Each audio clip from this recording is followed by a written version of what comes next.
Au-delà du sujet éloigné, vous allez avoir ce qu'on appelle le sujet inversé. Voilà, le sujet inversé. Vous l'aurez compris.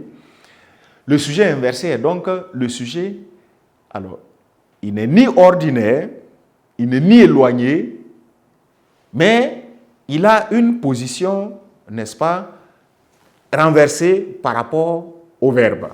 Et ça nous permet de dire, un exemple, plus tard se vengèrent les victimes de sa dictature. On prend un exemple tel que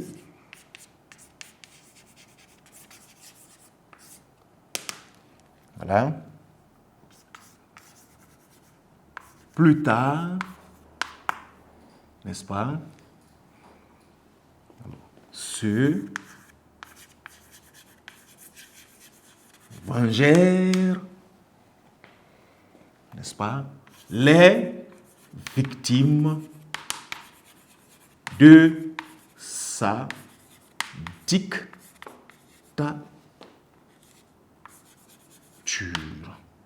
Point.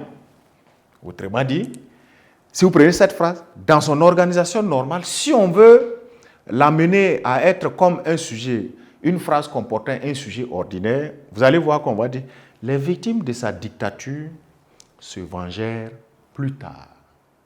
Mais, tel que fait, regardez la position qui est entre le verbe et le sujet. Il y a une interposition des places. C'est ce qu'on appelle le sujet inversé. Alors, le sujet, il peut être, comme on l'a dit, ordinaire, il peut être inversé, tout comme éloigné. Au-delà de ces facteurs-là, ou de ces types de sujets, vous allez avoir d'autres cas de sujets où il faut vraiment marquer toujours, comme on l'a dit encore, une vigilance quand vous allez écrire. Parce que dès que les sujets-là se comportent de cette manière, l'accord du verbe devient compliqué. Si on est en dictée, cette phrase-là, par exemple, si on dit plus tard se vengèrent, vous ne pouvez pas accorder ENT. Peut-être que la prononciation va vous aider en cela, voilà. Mais tant que vous n'avez pas encore entendu son sujet, vous ne pouvez pas vous rassurer en tout cas que l'accord est correct de cette manière, parce que le sujet est inversé. Mais ici, population, autorité, agent, le président lui-même, armé de balais et d'outils divers, le jour de l'opération ville propre, rendirent. Il va vous falloir faire, d'accord, un retour pour apprécier le sujet, n'est-ce pas, pour pouvoir mieux effectuer l'accord. C'est dans ce cadre que vous allez avoir aussi, d'accord, en trois, n'est-ce pas, des sujets avec les sujets coordonnés, n'est-ce pas, on peut dire que avec les sujets, on va dire, coordonnés, n'est-ce pas, les sujets coordonnés par et. Par, en varié, et, n'est-ce pas, et les sujets juxtaposés. Pardon, par et les sujets juxtaposés.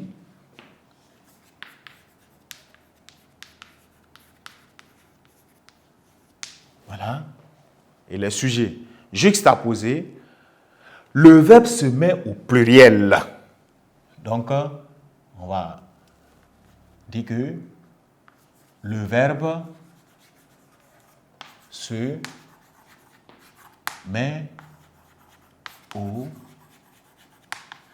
pluriel. Donc, si vous voulez, c'est une règle à intégrer, à apprendre. Donc, dès que vous avez des sujets, des cas de sujets où ils sont associés par la conjonction de coordination, Moussa et Alice, vous voyez, ou bien par la juxtaposition, c'est-à-dire l'utilisation de virgules, Moussa, Alice, Amidou. Vous voyez, dès que vous avez ce genre de sujet, l'accord est pluriel, naturellement. il ne faut pas vous amuser à choisir un par rapport à l'autre. Ce sont les deux, l'ensemble qui constituent l'accord. Dans un exemple tel que l'alcool et la drogue tuent cette jeunesse. On va dire exemple.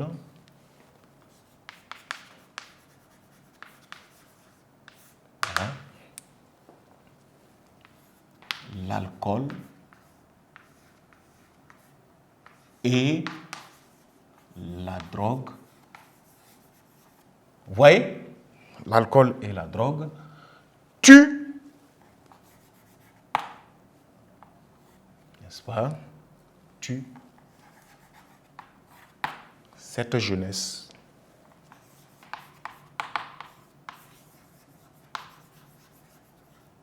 Point. Voilà. L'alcool et la drogue tuent cette jeunesse. Sujet coordonné. L'alcool, la drogue, coordonné par la conjonction de coordination particulièrement et. Parce que d'autres conjonctions de coordination vont impliquer bien d'autres règles, mais il convient d'assimiler celle-ci. D'abord, parce que la même phrase, si vous la retrouvez de cette manière,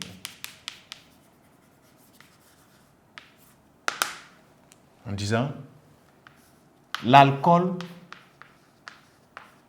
virgule, la drogue,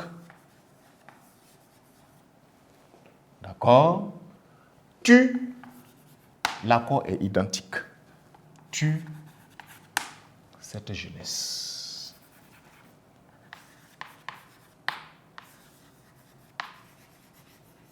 Voilà. Donc, l'alcool, la drogue tue cette jeunesse. Vous avez là un cas de figure où, n'est-ce pas, le sujet est relié par juxtaposition.